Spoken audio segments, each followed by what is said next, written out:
Ciao amico, benvenuto sul mio canale. Mi chiamo Nero e ti spiego l'Islam come te lo spiegherebbe un cane nero. Eccoci tornati al lavoro dopo che i giorni della canicola, e sempre di cani si parla, ci hanno imposto una pausa per poterci dare a qualche settimana di vagabondaggio. Nel frattempo di cose ne sono successe e come, e purtroppo non si tratta di buone notizie. Ci tocca ficcare il tartufo in cose che puzzano più del mio alito post abbuffata di crocchette. In Iraq, un disegno di legge di ispirazione religiosa potrebbe minacciare seriamente il futuro delle bambine. Ho letto diversi articoli a riguardo in cui si spiega che l'emendamento proposto consentirebbe alle autorità religiose, anziché alle leggi statali, e partiamo già malissimo, di governare su questioni matrimoniali e di eredità. Questo emendamento, se approvato, permetterebbe il matrimonio di bambine a partire dai 9 anni. Human Rights Watch sottolinea come questa proposta rappresenti una grave minaccia per i diritti delle donne e delle ragazze, esponendole a violenze fisiche e sessuali, oltre a negare loro l'accesso all'istruzione e all'occupazione. Dall'organizzazione Girls Not Brides, la proposta è vista come un tentativo di regredire sui diritti conquistati dalle donne irachene nel corso degli anni, annullando le tutele legali esistenti per le ragazze. Non possiamo che unirci alla preoccupazione per le sorti delle bambine e delle adolescenti irachene. Se questa legge dovesse passare, l'aumento del rischio di abusi, l'esclusione dall'istruzione e l'impoverimento economico saranno rischi concreti per molte di loro. L'organizzazione inoltre fa giustamente notare come la proposta sia in contrasto con gli impegni internazionali dell'Iraq in merito alla Convenzione sui diritti dell'infanzia dell'ONU del 1989, di cui l'Iraq è uno dei paesi firmatari. ONU, ONU, pronto? Comunque, credo che alcuni di voi si stiano peraltro chiedendo perché il matrimonio, secondo questo disegno di legge, dovrebbe essere consentito a partire proprio dai 9 anni. Beh, signori, è presto spiegato. Muhammad ha sposato una bambina di 6 anni, cioè la sua sposa Aisha, e consumato il matrimonio quando lei ne aveva 9. Giusto per dare un minimo di contesto, leggo uno dei tanti hadith autentici che riportano il fatto dalla collezione Bukhari. Aisha ha narrato che il profeta la sposò quando aveva 6 anni e consumò il matrimonio quando ne aveva 9 e poi rimase con lui per 9 anni, cioè fino alla sua morte. In più, anche il Corano offre il giusto rinforzo ed offre indicazioni per divorziare alle donne di ogni fascia d'età, dalla signora incanutita e ormai in menopausa alla fanciullina in plume che ancora non ha le mestruazioni. Sura 65, versetto 4. Se avete qualche dubbio a proposito delle vostre donne che non sperano più nel mestruo, il loro termine sia di 3 mesi. Lo stesso valga per quelle che non hanno ancora il mestruo, quelle che sono incinte avranno per termine il parto stesso. A chi teme Allah, egli facilita i suoi intenti. Quindi niente paura, tutto in regola ragazzi, garantisce Dio. Una di 9 anni si può sposare. Del resto, così ha fatto l'uomo migliore che abbia mai vissuto, Muhammad. Pertanto basta con le menate, ya. Vabbè, per ogni ulteriore approfondimento vi invito a tornare sui video che ho dedicato ad Aisha, specialmente l'ultimo dei 3 che ho fatto, che spiega più in dettaglio come la sua storia sia diventata paradigma per molti libri di giurisprudenza islamica. Vi lascio i link alla trilogia dedicata ad Aisha in info box. Ad ogni modo, abbiamo la fortuna di essere ancora in contatto con il ragazzo di Mosul che abbiamo intervistato tempo fa, che chiameremo anche questa volta Gilgamesh. Abbiamo chiesto a Gilgamesh di offrirci il suo punto di vista sulla questione e devo dire che come al solito si è dimostrato estremamente disponibile a ricostruire per noi una fotografia abbastanza completa della situazione e di come questa proposta di legge sia stata accolta nel suo paese. Ascoltiamo ora il suo racconto. La nuova legge in Iraq, quella sul matrimonio, non è affatto nuova. Quando Saddam Hussein è stato rovesciato, gli Stati Uniti hanno riunito alcuni islamisti e hanno consegnato loro il governo. Uno di loro era il padre di Ammar al-Hakim, Abdulaziz al-Hakim. Ha condotto un sondaggio sulle vecchie leggi sul matrimonio e ha suggerito di cambiarle, cosa che ha fatto. Quando la legge è stata accantonata, ha iniziato a lavorare su una sua versione, ma Paul Bremer ha ripristinato quella vecchia. Quindi se ne sono dimenticati per un po'. Poi un partito islamista chiamato Al-Fadila, che aveva molti membri in Parlamento e controllava il Ministero della Giustizia, ha voluto cambiare la legge sul matrimonio. La cosa interessante è che non volevano cambiare l'intera legge, ma solo abbassare l'età per il matrimonio a seconda della scuola o della denominazione religiosa di una persona. Ad esempio, i musulmani sunniti potevano sposarsi a qualsiasi età volessero. Se la moglie del tuo vicino era incinta, potevi prenotare sua figlia, ma potevano avere rapporti sessuali solo una volta che lei raggiungeva la pubertà. C'era un'eccezione: se la bambina era sovrappeso, poteva sposarsi prima. C'è persino un hadith che parla di Aisha che veniva nutrita a forza per guadagnare abbastanza peso affinché Maometto potesse avere rapporti sessuali con lei. I musulmani sciiti invece sono più complicati perché sono divisi in migliaia di scuole. Ad esempio, Kamal al-Haidari, che sta diventando famoso ora ed è del gruppo riformista, si è battuto contro questa legge ogni giorno da quando è stata menzionata, ma è una minoranza ed è già esiliato in Iran. Al-Sistani ha emesso una fatua affermando che ci si può sposare a qualsiasi età si voglia e se non si può avere rapporti sessuali con la moglie, si può toccare, baciare o fare qualsiasi altra cosa possibile anche con una neonata. Tuttavia, la maggior parte delle altre scuole sciite afferma che la pubertà o l'età di 9 anni è il limite. Riesci a immaginare? Siamo nel XXI secolo e stiamo ancora discutendo di qualcosa del genere? A quel tempo le persone avevano la mente funzionante, quindi hanno rifiutato la legge e hanno protestato finché il partito non ha fatto marcia indietro.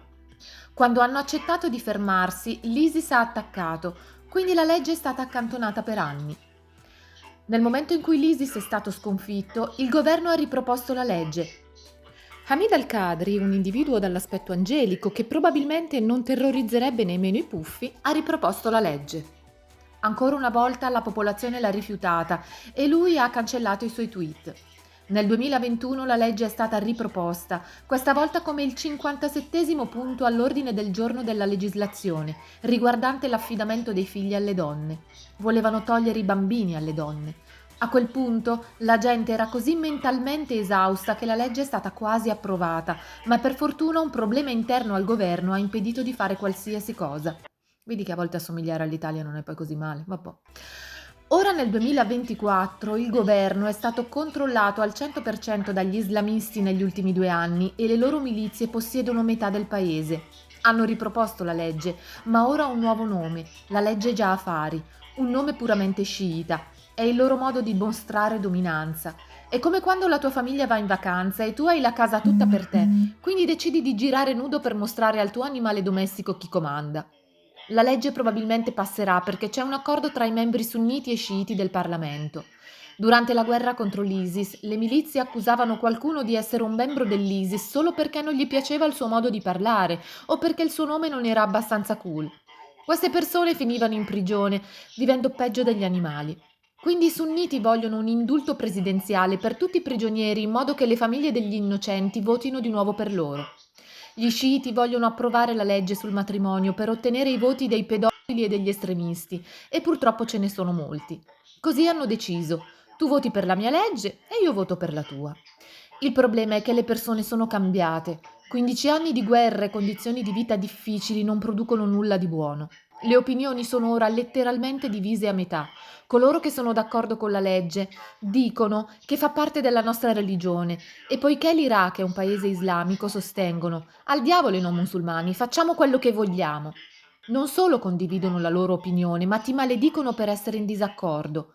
Una persona ha commentato: quindi ora la religione è sbagliata e andare a scopare in giro è normale? Se mandi tua sorella o tua figlia a una lezione con i ragazzi, ti suggerisco di pulire la tua spina, un modo per chiamarti cornuto. Non voglio dire che siano prostitute, ma chi può saperlo?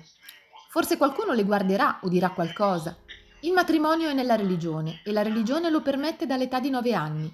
Ma ciò non significa che ci si debba sposare a 9 anni, permette anche ai sedicenni di sposarsi. Altri semplicemente attaccano e dicono: no, ci stai solo attaccando e non sai niente. Se vuoi sapere perché c'è tanto odio è perché l'Iraq, il paese che aveva un tasso di alfabetizzazione del 100% dagli anni 50 agli anni 90, ora ne ha solo il 49%. Ciò significa che ci sono 20 milioni di persone senza istruzione. Ecco perché odiano tutti coloro che hanno continuato la loro istruzione. Non riescono a immaginare una donna che finisce la scuola e diventa migliore di loro. Quindi attaccano le persone grazie all'Islam e all'arabizzazione. L'onore è legato alle donne, non agli uomini stessi. Quindi ora, se non sono d'accordo con qualcosa, mi chiameranno cornuto. Se è così che sei conosciuto nel tuo quartiere, sei nei guai. Se vuoi sposarti, chiederanno del tuo quartiere e buona fortuna se permetteranno alla loro figlia di sposare un uomo la cui reputazione è quella di essere un cornuto. Non puoi trovare un lavoro della tua zona a causa della tua reputazione e tutta la famiglia ne sarà colpita, le tue sorelle, i tuoi cugini, tutti. È così che la gente viene agganciata da queste sciocchezze. Dicono solo, se non sei d'accordo sei un cornuto. E poiché l'iracheno medio ora ha il quoziente intellettivo della temperatura ambiente, accetterà semplicemente. È così che va nelle aree migliori. Nei villaggi e nelle aree meno civilizzate ti disconosceranno direttamente e ti costringeranno a trasferirti o ti uccideranno se sei una donna che fa qualcosa del genere. Come questa donna, ad esempio, che ha preso parte ad un dibattito esprimendo l'opinione dei musulmani spaventati. L'opinione dell'altro 50% che dice no, la nostra religione non è così e altre sciocchezze. Ci sono altri dibattiti, ma sono tutti semplicemente razzisti o giocano la carta della vittima, dicendo «Oh, questi occidentali e i loro burattini vogliono combattere l'Islam», o semplicemente accusano i sunniti, dicendo «Quei bastardi hanno oppresso gli sciiti per 1000 anni, quindi è davvero un casino». E poiché metà del paese è controllato dalle milizie sciite, il 90% dei giornali è d'accordo con questa legge. C'è un famoso video dibattito che circola in Iraq su questo argomento, in cui una delle parti rappresenta i politici sciiti e l'altra rappresenta i sunniti e in mezzo c'è una femminista. Sorprendentemente il tipo sunnita è in disaccordo con la legge e dice qualche sciocchezza del tipo che Muhammad si è sposato quando aveva 19 anni o qualcosa del genere, ma dice comunque che una volta che le donne raggiungono la pubertà possono sposarsi e dice che il tribunale dovrebbe celebrare i matrimoni e non i personaggi religiosi. Il tipo sciita invece è d'accordo al 100% con la legge e la femminista è contro, anche se non porta nulla di nuovo sul tavolo. È una di quelle musulmane deliranti che cercano di dipingere la loro religione come la religione femminista che dà diritti alle donne e cose del genere. Ho visto l'intero dibattito ed è stato un disastro. Conosco dibattiti su TikTok che danno più informazioni di quanto non faccia questo. In tutto il dibattito è stato lo sheikh che fissava il muro e gli altri due che litigavano. Lui diceva è la nostra legge, al diavolo te e gli altri. E lei rispondeva no, al diavolo te. E lui diceva non sembri pregare. E lei rispondeva non prego, prego più di te. E quindi lui rispondeva non ti vesti come se pregassi. Ovviamente lui si aspetterà che lei indossi una scatola per non avere un'erezione.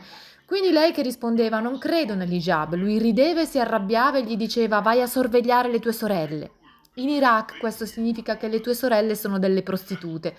Tieni presente che lei dovrebbe essere una femminista. La cosa più interessante è che l'Iraq non era così. L'Iraq negli anni 60-80 aveva più diritti delle donne di quanto non avesse la maggior parte del mondo. Una totale uguaglianza, non un solo hijab in vista, e le persone si sposavano solo dopo aver terminato l'università. Le famiglie non erano così numerose, al massimo 3 o 4 figli, e la gente era musulmana solo di nome, dalle città ai villaggi. Ma quando Saddam prese il potere, portò altri arabi e iniziò il movimento religioso. Quando lo fece, la gente fu costretta a indossare l'hijab. Mia madre una volta mi ha raccontato che un giorno, all'improvviso, suo padre tornò a casa e disse: «Niente più scuola senza hijab». I ragazzi e le ragazze furono separati, iniziarono a diffondersi discorsi di odio e la gente non sapeva cosa fossero i sunniti e gli sciiti prima. Dicevano solo «siamo musulmani» e solo di nome per le festività. Poi il razzismo iniziò a evolversi. Tutto, e intendo tutto, cambiò nel giro di 10 anni. Immagina cosa potrebbe succedere ora in altri paesi con la propaganda su internet che appare 24 ore su 24, 7 giorni su 7. Ecco perché credo che dovremmo classificare le cose per come sono. Quando un movimento arriva nel tuo paese, diciamo, dal pianeta Marte, e vuole copiare e incollare lo stile di vita marziano, la cultura marziana, il modo di vestire, come i marziani coprono i loro piedi affinché nessun pervertito ne sia attratto, dovremmo chiamare questo un'invasione. Vogliono distruggere il tuo paese e pisciare sulle sue ceneri per poter rendere grande il loro Marte. E purtroppo non è solo qualcosa di teorico. L'Iraq ha perso tutta la sua cultura e la sua lingua a causa di questa invasione. La Siria, l'Egitto, il Libano stanno attraversando la stessa cosa.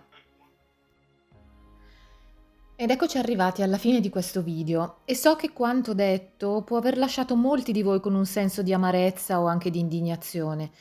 È difficile credere che nel 2024 ci si ritrovi ancora a discutere di leggi che mettono a rischio la sicurezza e il futuro delle bambine, tutto in nome di una presunta tradizione religiosa.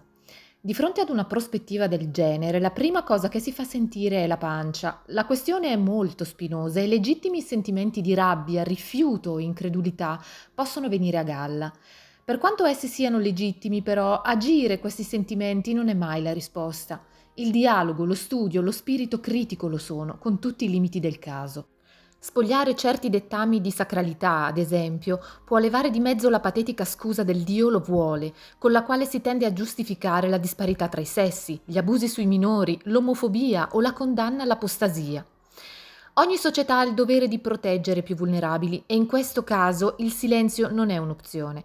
Dobbiamo iniziare a parlare in maniera oggettiva dei problemi in seno all'Islam, senza il timore di venire bollati come intolleranti o ignoranti, guardare con obiettività gli aspetti controversi di questo culto, criticando le idee ma senza promuovere odio nei confronti di altre persone, diffondere consapevolezza e sostenere chi, come Gilgamesh, lotta ogni giorno per un Iraq più giusto, per quanto sia scomodo farlo. Vi invito a riflettere su queste questioni, a discuterne nei commenti in maniera civile, a far girare video come questo. Insieme possiamo fare la differenza, anche solo iniziando un dialogo. Grazie per avermi seguito fino a qui e non dimenticate di iscrivervi al canale per rimanere aggiornati sui prossimi contenuti. Alla prossima, Nero.